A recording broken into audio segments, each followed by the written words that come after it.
창세기 37장 1절부터 5절 말씀 함께 교독하겠습니다. 하나님의 말씀입니다. 야곱이 가나안 땅 곧 그의 아버지가 거류하던 땅에 거주하였으니 야곱의 족보는 이러하니라. 요셉이 17세의 소년으로서 그의 형들과 함께 양을 칠 때 그의 아버지의 아내들 비라와 실바와 아들들과 더불어 함께 있었더니 그가 그들의 잘못을 아버지에게 말하더라.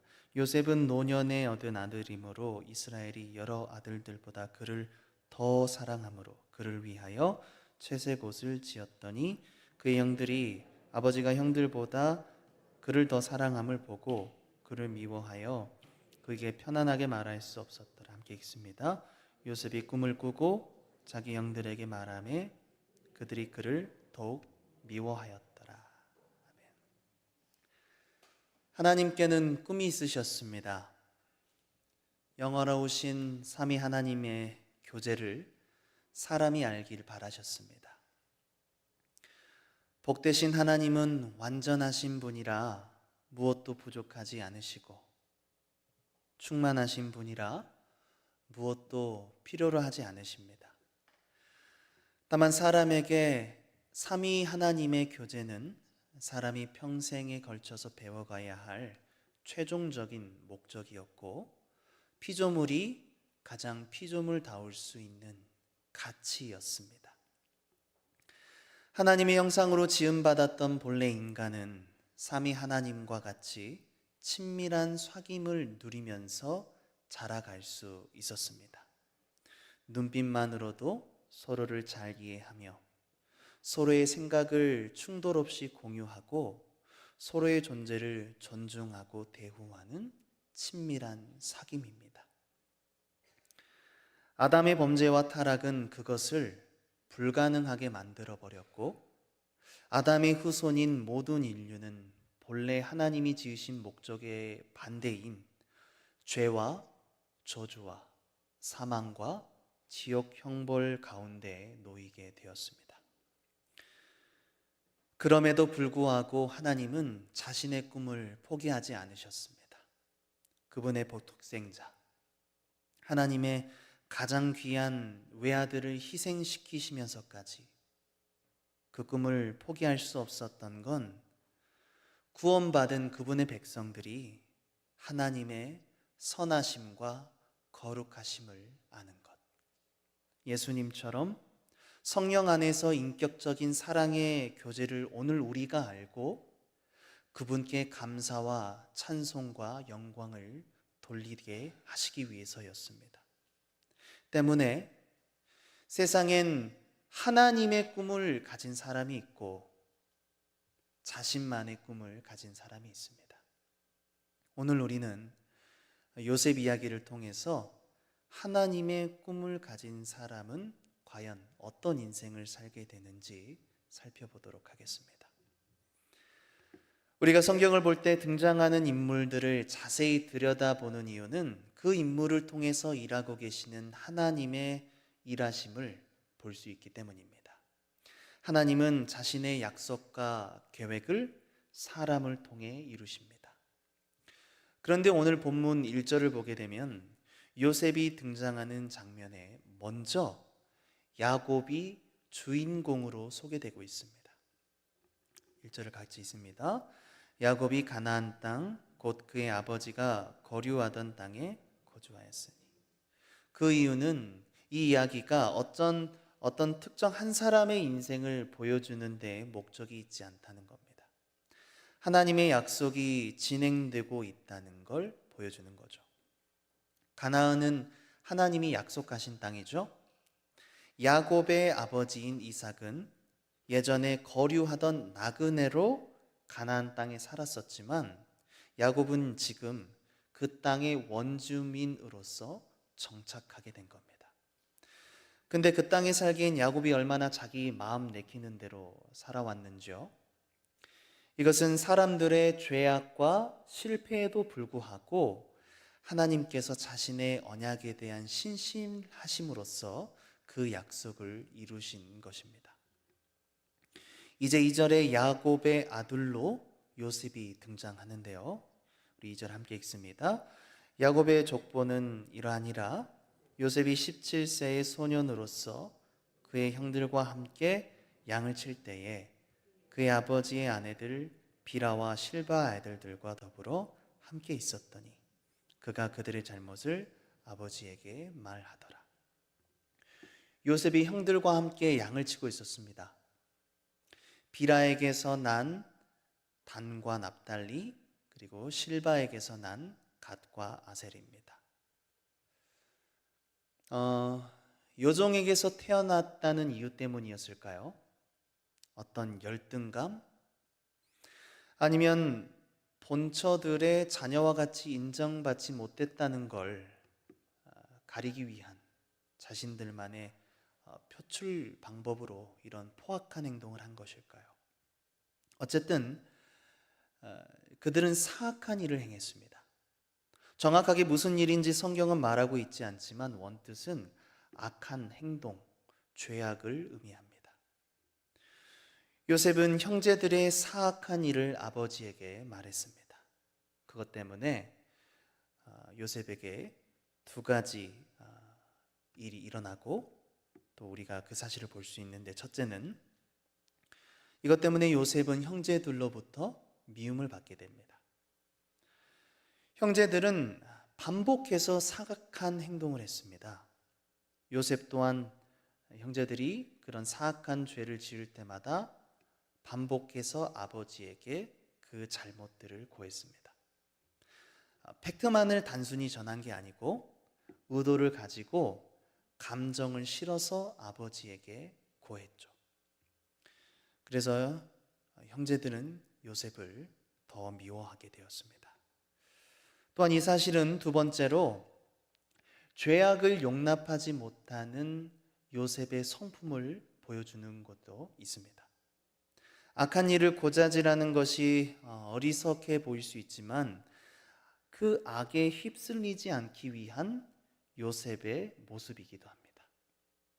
형제들의 잘못에 동조하지 않고 죄를 죄로 지적하는 요셉의 성품입니다. 훗날에 요셉이 보디발의 아내의 끊임없는 유혹에도 불구하고 그걸 뿌리칠 수 있었던 것도 이렇게 평소의 죄악과 타협하지 않으려는 요셉의 거룩한 습관이 있었기 때문이었죠. 보통 사람들은 요셉의 고자질을 나쁘게 보고 또 형들의 잘못을 덮어주지 않았다고 도리어 요셉을 지적하기도 합니다. 그러나 여러분, 사악한 죄악과 연약한 허물은 엄연히 다릅니다. 사악한 죄악은요, 의도를 가지고 반복해서 습관적으로 행하는 겁니다. 이것은 죄를 짓고 있으면서 죄를 죄로 인식하지 못하기에 매우 심각한 겁니다.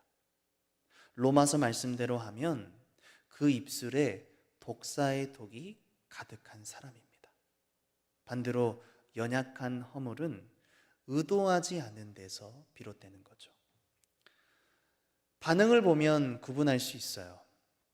사악한 죄악을 행하는 사람은 지적받을 때 분노하고 화를 냅니다.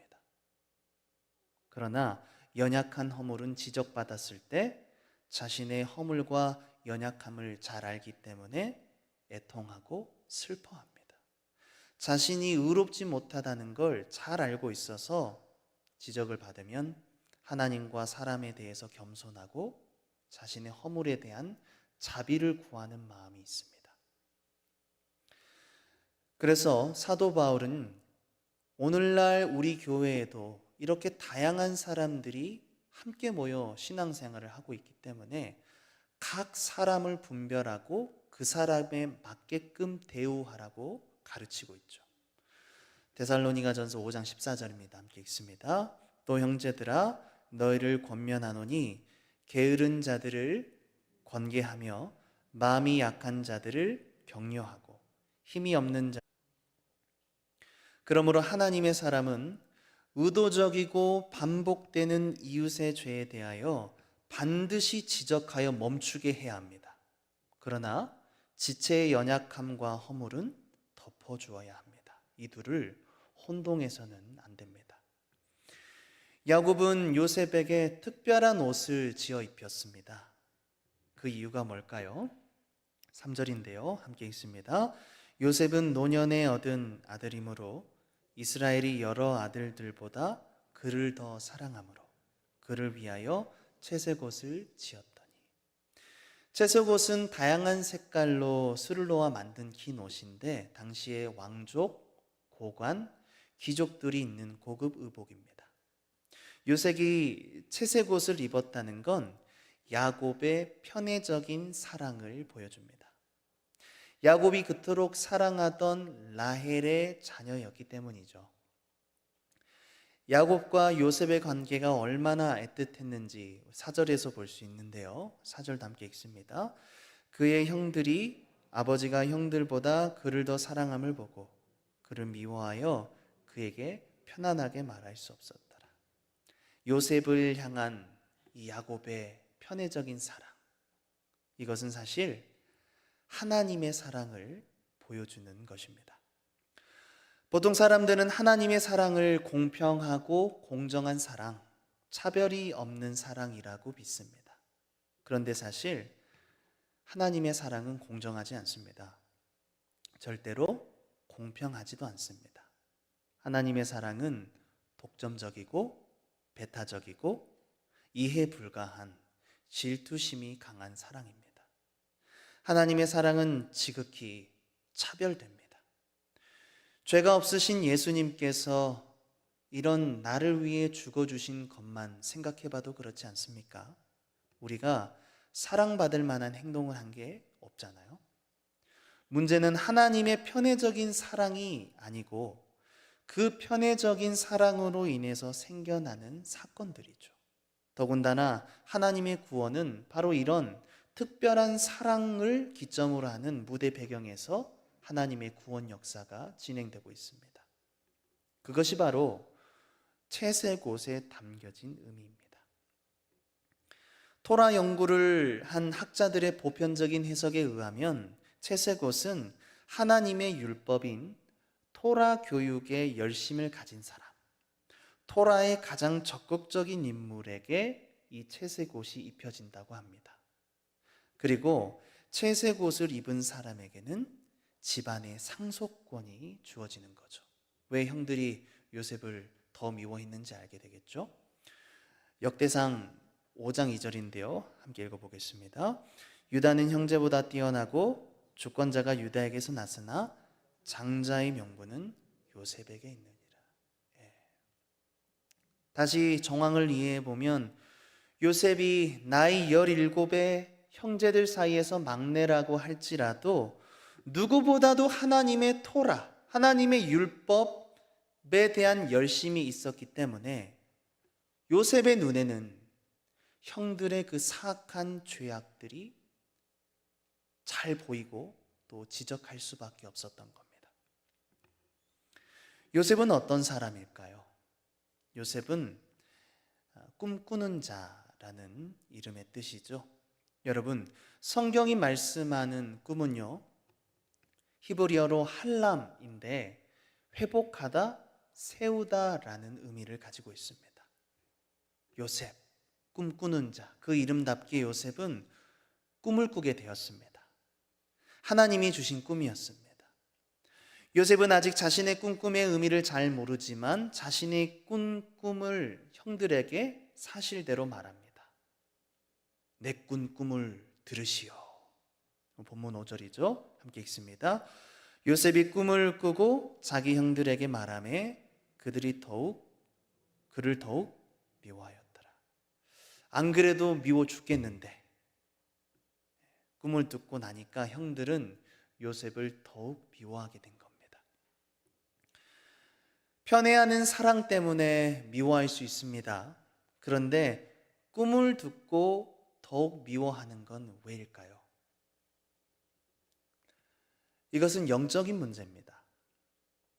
육으로 머물고 있는 사람, 영적으로 거듭나지 못한 개인이나 집단은 그 내용이 무엇이든지 간에 하나님의 계획과 하나님의 진행에 대해서 생리적으로 미워하고 싫어하게 되어 있습니다.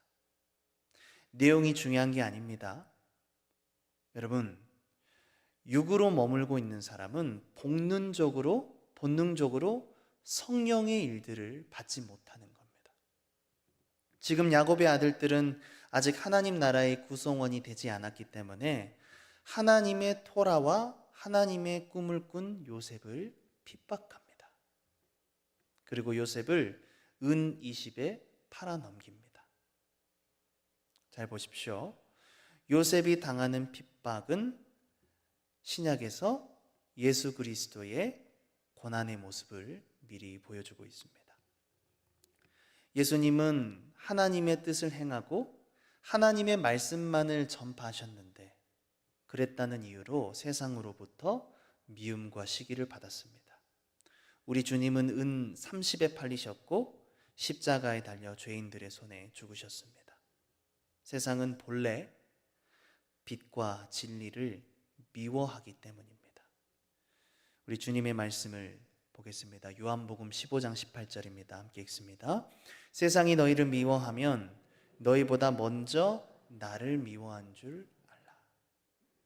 그래서 진짜 우리가 거듭난 그리스도인이라면 그 사람이 안타까울 수는 있지만 그 사람이 미워질 수는 없는 거죠. 그리스도인에겐 안타까운 사람이 있을 뿐 미워하는 사람이 있을 수는 없다는 겁니다. 여러분, 요셉 이야기는 하나님이 주신 꿈을 굳게 붙들었기 때문에 어려움과 환난 속에서도 끝끝내 승리해서 애굽의 총리가 되었다는 위대한 위인전광 같은 이야기가 아닙니다. 오늘 본문 2절로 돌아가 보겠습니다. 야곱의 족보를 소개하고 있는 이유가 뭘까요? 요셉을 통해 야곱의 생애를 보여주기 위해서입니다. 야곱의 인생의 방황은 요셉으로 인해서 끝나게 되죠. 예수 그리스도의 예표인 요셉을 통해서 야곱이 어떻게 이스라엘로 변화되어져 가는가를 우리에게 말씀합니다. 오늘 예수님을 믿는 모든 사람도 마찬가지입니다. 하나님께서 우리를 어떻게 이스라엘로 만들어 가시는가? 우리 모든 인생은 그리스도를 통해서 이해되어야 하고 예수 그리스도를 통해서 해석되어져야 하는 인생입니다. 자, 그렇다면 오늘 저와 여러분은 하나님의 꿈을 가졌는지 아니면 나만의 꿈을 가졌는지 어떻게 알 수 있을까요? 내가 가지고 있는 이 꿈이 하나님의 비전인지 아니면 나의 야망인지 구분할 수 있는 방법은 간단합니다. 두 가지인데 첫째는 하나님의 말씀을 가졌는지를 보면 알 수 있습니다. 하나님은 자신의 말씀을 가진 사람에게 꿈을 주십니다. 요셉은 어느 날 잠자고 있다가 갑자기 꿈을 꾼 게 아닙니다. 하나님의 토라를 가진 사람이었기 때문이었습니다. 하나님의 말씀을 가진 사람은 하나님이 나에게 맡겨주신 지위와 또 나에게 위탁하신 그 역할에 대해서 관심을 갖게 됩니다. 하나님의 시선으로 자신의 삶과 일상을 해석하는 습관을 가진 사람입니다. 단순하고도 끊임없는 믿음으로 반응하는 사람입니다. 어떻게 하면 하나님의 말씀을 실천할 수 있을까? 어떻게 하면 하나님의 마음을 알 수 있을까? 하나님께만 집중하고 싶고 하나님께 쓰임 받기를 원하는 마음이 그 속에 있는 거죠.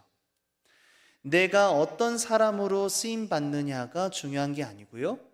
나를 통하여 하나님의 하나님 되심이 드러나는 겁니다. 하나님의 하나님 되심을 자랑하고 싶은 사람, 바로 그 사람이 하나님의 비전을 가진 진짜 하나님의 사람입니다. 반대로 자신만의 꿈을 꾸는 사람은요, 가장 먼저 영향력을 생각합니다. 다른 사람에게 어떻게 하면 내가 쓸모 있는 사람으로 보여질까? 거기로부터 자신이 누리게 되고 행복해지는 모습을 그려보는 겁니다. 오스왈드 챔버스는 그런 사람들을 이상에 빠진 사람들이라 말하고 있습니다. 이상에 젖어서 지금 눈앞에 하나님 앞에 마땅히 해내야 할 의무와 책임을 저버린 겁니다. 성경에서도 선지자 요나는요, 하나님의 말씀에 반대로 가고 있고 불순종하면서도 생각하기를, 하나님은 사랑과 긍휼과 자비의 하나님이시기 때문에 모든 게 다 잘 될 거야 라고 생각했습니다. 오늘 우리도 그럴 수 있습니다. 하나님에 대한 지식들을, 내가 알고 있는 하나님에 대한 부분들을요, 내가 불순종하고 내가 하고자 하는 일들에 대한 합리화로 도구를 사용하는 겁니다. 불순종하고 하나님과 반대길로 가고 있으면서도 하나님은 이해해 주실 거야, 사랑의 하나님이시니 우리를 다 받아주실 거야 라고 믿는 것, 그게 바로 이상에 빠진 사람들인 거죠. 하나님의 꿈에서 멀어지면 누구든지 무절제해지고 제멋대로 행동을 하기 시작합니다. 힘써 기도하지 않고 아주 작고 사소해 보이는 일들 속에서 하나님을 거부합니다. 어느새 그 사람의 모든 삶 속에서 스스로 주도권을 쥐고 마음대로 행동하기 시작합니다. 이미 내리막길이 시작된 겁니다.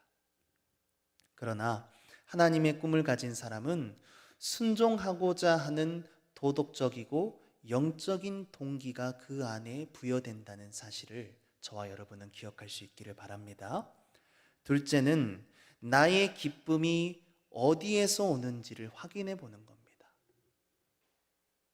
따라해 볼까요? 나의 기쁨이 어디에서 오는가? 내가 가지고 있는 생각과 뜻이 하나님의 비전인지 나의 야망인지 어떻게 알 수 있어요? 나의 기쁨이 어디서부터 오는 것인지 한번 생각해 보는 거예요. 기독교인들의 큰 한정이 있습니다. 교회 예배와 봉사를 참여하는 것만으로 내가 그리스도 안에 있다고 생각하는 겁니다. 좋은 설교, 좋은 예배는 종교적인 성향을 가지고 있는 사람들에게 충분한 위로와 마음의 안정감을 가져다 줄 수 있습니다. 그러나 하나님을 기뻐하는 일은 별개의 문제입니다. 오늘 우리는 하나님을 즐거워하고 있습니까? 인생의 제일 된 목적이 뭐죠? 하나님을 영화롭게 하고 그분을 영원토록 즐거워하는 거죠. 하나님을 즐겁게 해드리고 하는 거는 알겠는데, 내가 하나님을 즐거워한다고? 이에 대한 의문을 품는 사람들이 적지 않을 것입니다. 여러분은 하나님의 계명을 실천하고 그분의 질서에 순복하고 따를 때 기쁘십니까? 기쁨은 만들어낼 수 없고 누군가가 가져다 줄 수도 없습니다. 기쁨은 오직 구원의 하나님으로 인해서 내 안에서 생수처럼 흘러 넘쳐나는 것입니다. 그래서 하박국 선지자가 구원의 하나님으로 인해서 기뻐한다고 말씀하고 있죠. 우리 하박국 3장 17절 18절 함께 읽습니다. 비록 무화과 나무가 무성하지 못하며 포도나무가 여무에 열매가 없으며 감람나무에 소출이 없으며 밭에 먹을 것이 없으며 우리의 양이 없으며 외양간에 소가 없을지라도 나는 여호와로 말미암아 즐거워하며 나의 구원의 하나님으로 말미암아 기뻐하리로다. 아멘. 과거 이스라엘 백성들은 구원의 하나님을 잊어버렸습니다. 여호와를 대신하는 다른 기쁨의 대상이 생긴 겁니다. 이사야 17장 10절에 나와 있는데요, 우리 같이 읽어보겠습니다. 이는 내가 내 구원의 하나님을 잊어버리며, 함께 읽겠습니다. 이는 내가 내 구원의 하나님을 잊어버리며 내 능력의 반석을 마음에 두지 아니한 까닭이라. 그러므로 네가 기뻐하는 나무를 심으며 이방의 나무가지도 이종하는도다. 내가 기뻐하는 나무를 심고 있다면 그것은 구원의 하나님이 주신 기쁨을 잃어버린 겁니다. 여러분, 내가 기뻐하는 나무가 뭐죠? 재물이 될 수 있고, 학벌이 될 수 있고, 나의 직업이 될 수 있고, 내가 사랑하는 그 어떤 대상이 될 수 있는 것. 하나님 외에 나에게 기쁨을 가져다 주는 그 어떤 것은 바로 내가 기뻐하는 나무를 심고 있는 거죠. 내가 기뻐하는 나무를 심는 사람은 이사야 17장 10절의 말씀처럼 이방의 나무 가지를 막 가져와서 심는 겁니다. 내 꿈을 위해서, 내 야망을 위해서, 내 만족과 유익을 위해서 사람들이 말하는 걸 듣는 거죠. 이게 좋다더라, 이렇게 해야 된다더라. 내 신앙과 삶에 이것저것 섞는 거예요. 그러니까 얼마 가지 못하고 지치고 쓰러지고 시험에 들고 어려움을 겪게 되는 겁니다. 하지만 의인들은 여호와께서 베푸시는 구원으로 기뻐하는 사람들인 줄 믿으시기 바랍니다. 시편 118편 14절 15절 상반절입니다. 우리 힘있게 고백하겠습니다. 여호와는 나의 능력과 찬송이시여 또 나의 구원이 되셨도다. 의인들의 장막에는 기쁜 소리, 구원의 소리가 있음이요. 사도 바울도 고백합니다. 갈라디아서 1장 10절입니다. 이제 내가 사람들에게 좋게 하랴 하나님께 좋게 하랴 사람들에게 기쁨을 구하랴 내가 지금까지 사람들의 기쁨을 구하였다면 그리스도의 종이 아니니라. 그러므로 하나님의 꿈을 가진 사람은 어떤 일이 조금은 더디게 이루어질지라도 내가 계획하고 원하는 꿈꾸었던 방향대로 내 인생이 흘러가지 않을지라도 그 구원의 기쁨만은 절대로 빼앗길 수가 없는 겁니다. 그 영혼의 기쁨이 내가 하나님의 꿈을 따라가고 있다는 증거입니다. 사랑하는 여러분, 여러분 하나님의 꿈을 가진 사람입니까? 여러분은 하나님의 말씀을 가진 사람입니까? 우리 모두가 그리스도를 통해 해석되는 삶을 살아갈 수 있기를 바랍니다. 나의 기쁨을 위해서 심었던 나무가 있다면 오늘 주님 앞에 모두 베어버리고 오직 구원의 하나님으로 인해 기뻐하는 신앙의 회복과 부흥이 이 자리 가운데 충만하기를 예수님의 이름으로 소망합니다. 말씀을